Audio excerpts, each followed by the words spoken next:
सम्राट मेरे भाई। क्या हो गया भैया? सम्राट हमारे पास समय नहीं है, फटाफट से उठ और जाकर वहाँ पर्दे के पीछे छुप जा, जल्दी जा। पर भैया हुआ क्या है, आप मुझे बताइए तो सही। अरे थोड़ी देर में मेरी होने वाली मंगेतर इस ऑफिस में आने वाली मुझसे मिलने के लिए। आप ये कैसे गेटअप में घूम रही है, गमछा, ये झाड़ू हाथ में और ये लोवर। भैया अगर ऑफिस के किसी स्टाफ ने आपको इन कपड़ों में देख लिया ना तो हमारी बहुत बेइज्जती हो जाएगी। प्लीज जाइए और कपड़े चेंज करिए भैया। देखो सम्राट, ना तो मुझे ऑफिस के किसी एम्प्लॉय से फर्क पड़ता है, ना ही तुम्हारी मंगेतर से।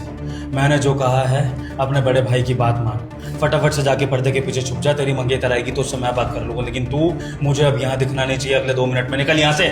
अरे भैया कम से कम आप बता तो दीजिए कि आप मुझे पर्दे के पीछे क्यों छुपा रहे हैं। अभी थोड़ी देर में मेरी मंगेतर आएगी, अगर आपको ऐसे कपड़ों में देखेगी तो क्या सोचेगी वो? मेरी शादी टूट सकती है भैया। सम्राट, अगर तू अपने बड़े भाई से सवाल जवाब करेगा ना, मेरी बात नहीं मानेगा, तो मैं ये समझूंगा कि तू मेरी बात का निरादर कर रहा है और तू मेरी रिस्पेक्ट नहीं करता है। तो अब तू सोच ले, अगर तू मेरी बात नहीं मानेगा तो तू शायद अपनी मंगेतर को तो पा लेगा, लेकिन तू अपने बड़े भाई को खो देगा। तो अब तू सोच ले कि तुझे करना क्या है। फैसला तेरे हाथ में है, तेरे पास सिर्फ 2 सेकंड का समय है। या तो तू जाके छुपेगा, अपने बड़े भाई की बात मानेगा, या तो तू यहीं पर रहेगा और अपने बड़े भाई के प्रति बगावत करेगा। क्या करेगा सम्राट तू? ठीक है भैया, शांत हो जाइए, मैं जा रहा हूँ पर्दे के पीछे। जल्दी से जल्दी छुप जा पर्दे के पीछे। और सुन, बाहर मत आइयो जब तक मैं तुझे ना बोलूं बाहर आने को, ठीक है?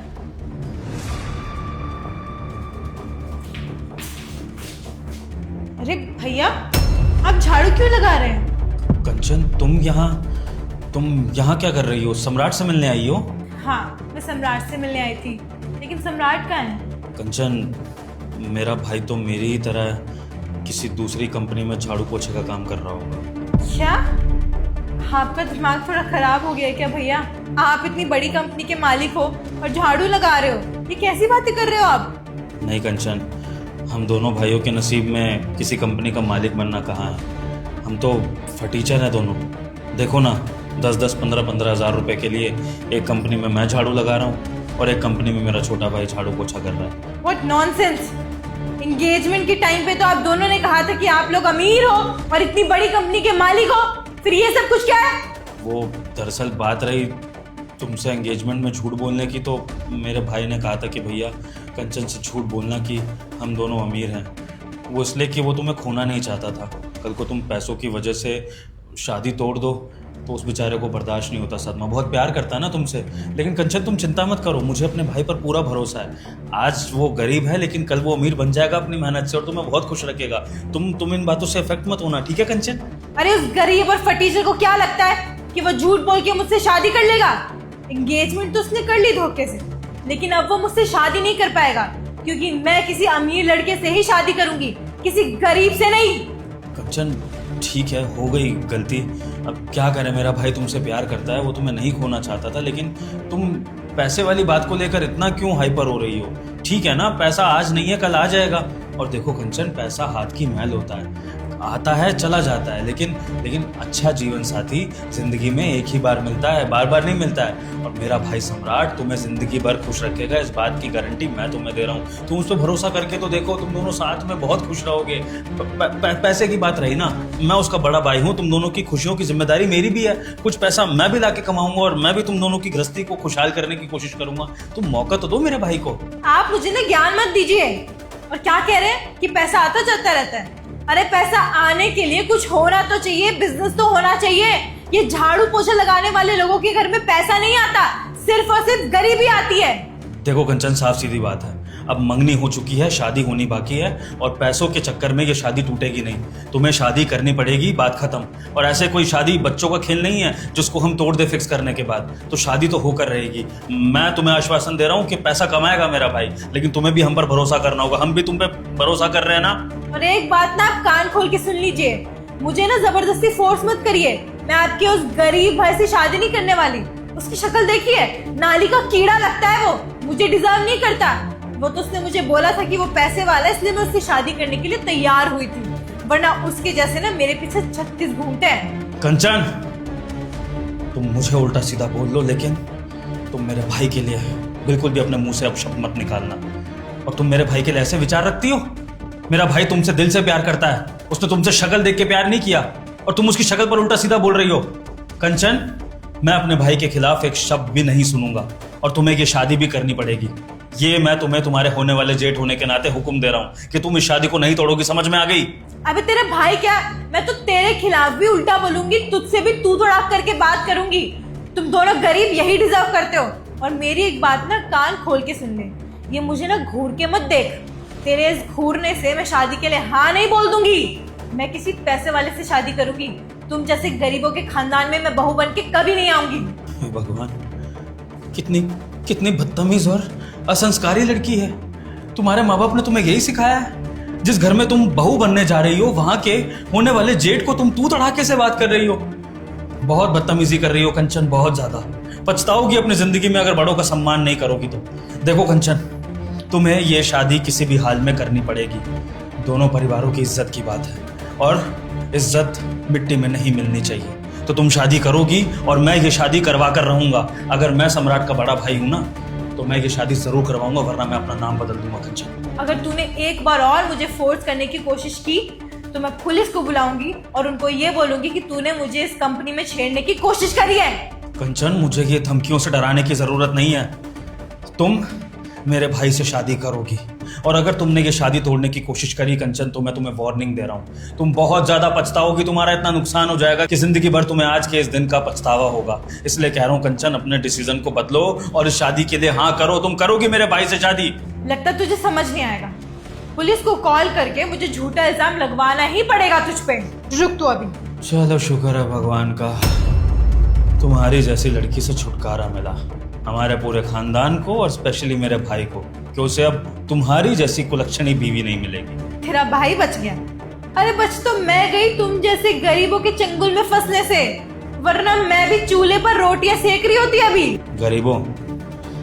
कंचन, तुम्हारी जानकारी के लिए बता दूं कि अभी तक जो मैंने बातें बोली है ना, उन बातों पर मत जाना। जिन्हें तुम गरीब समझ रही हो वो गरीब है नहीं। मैं और मेरे भाई इस पूरी कंपनी के मालिक हैं और इस कंपनी के अलावा और भी कंपनियों के मालिक हैं।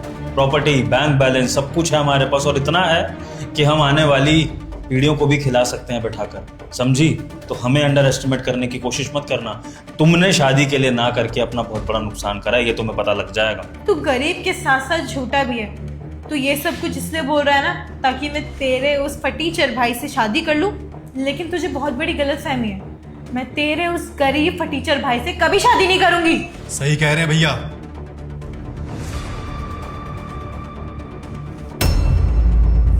सम्राट, तुम यहाँ कैसे?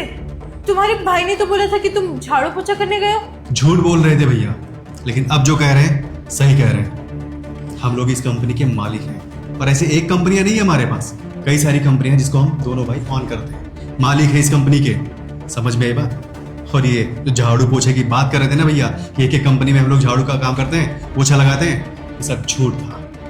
जब भैया ने हमसे बोला था कि पर्दे के पीछे छुप जाओ, तो मुझे भी यकीन नहीं हो रहा था कि क्या हो रहा है, भैया करना क्या चाहते हैं। बाद में मुझे पता चला कि मेरे भाई क्या चाहते थे। अरे वो तो तुम्हारा असली रूप सामने लाना चाहते थे मेरे, क्योंकि मैं तुम्हारे प्यार में पागल हो गया था, अंधा हो गया था तुमसे शादी करने के लिए।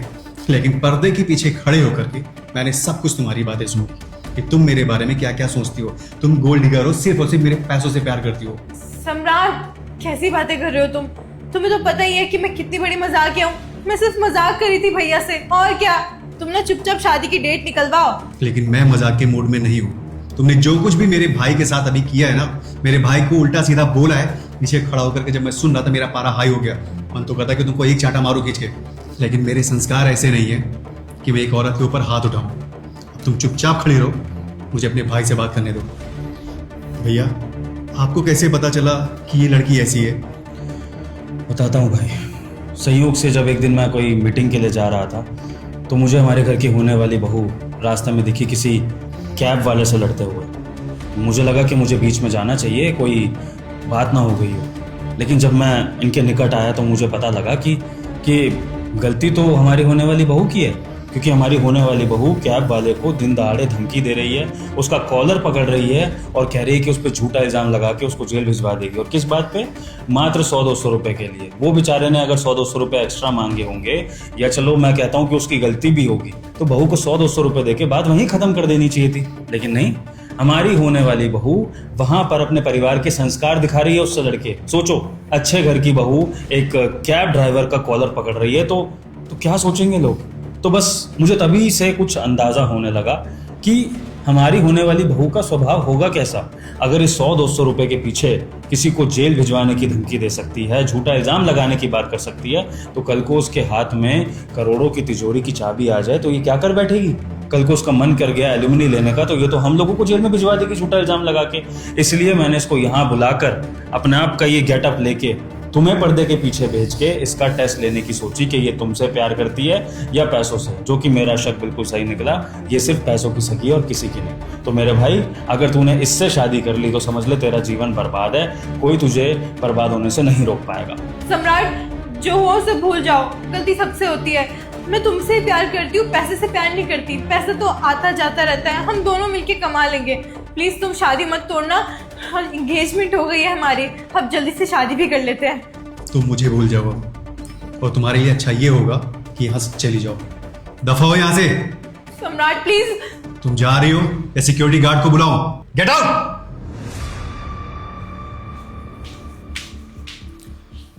थैंक यू भैया, आपने मेरी जिंदगी बचा ली। बहुत बहुत धन्यवाद आपका। आज आपने बड़े भाई होने का कर्तव्य निभाया, ये एहसान मैं कभी नहीं भूलूंगा। बड़े भाई का तो फर्ज ही होता है छोटे भाई की रक्षा करना। और वैसे भी मम्मी पापा के जाने के बाद तू ही तो मेरी जिम्मेदारी है, तो फिर तेरा ख्याल तो मुझे रखना ही पड़ेगा। देख भाई, बस एक बात का ध्यान रख, जिंदगी में ना कुछ फैसले बहुत सोच समझ के लेने होते हैं, और जीवन साथी चुनने का फैसला उन कुछ फैसलों में से एक है। अगर आपको सही जीवन साथी नहीं मिल रहा है ना, तो वेट करो, चाहे जितना मर्जी वेट करना पड़े। मैं तो ये कहता हूँ कि भैया, गलत इंसान से शादी होने से अच्छा है कि शादी ही ना हो, क्योंकि गलत इंसान आपको इतना तोड़ देता है कि आप प्रोफेशनली, पर्सनली हर तरह से बर्बाद हो जाते हो। समझा मेरी बात? बिल्कुल भैया, थैंक यू। दोस्तों, अगर आप भी हमारी वीडियो का संदेश समझ गए हो तो अपना जीवन साथी बहुत सोच समझ के चुनें। अगर वीडियो का संदेश अच्छा लगा हो तो वीडियो को लाइक करें, शेयर करें, और कमेंट सेक्शन में आपको अपना जीवन साथी कैसा लगता है उसके बारे में, अच्छा या बुरा, जो सही लगे बता सकते हैं। Thank you.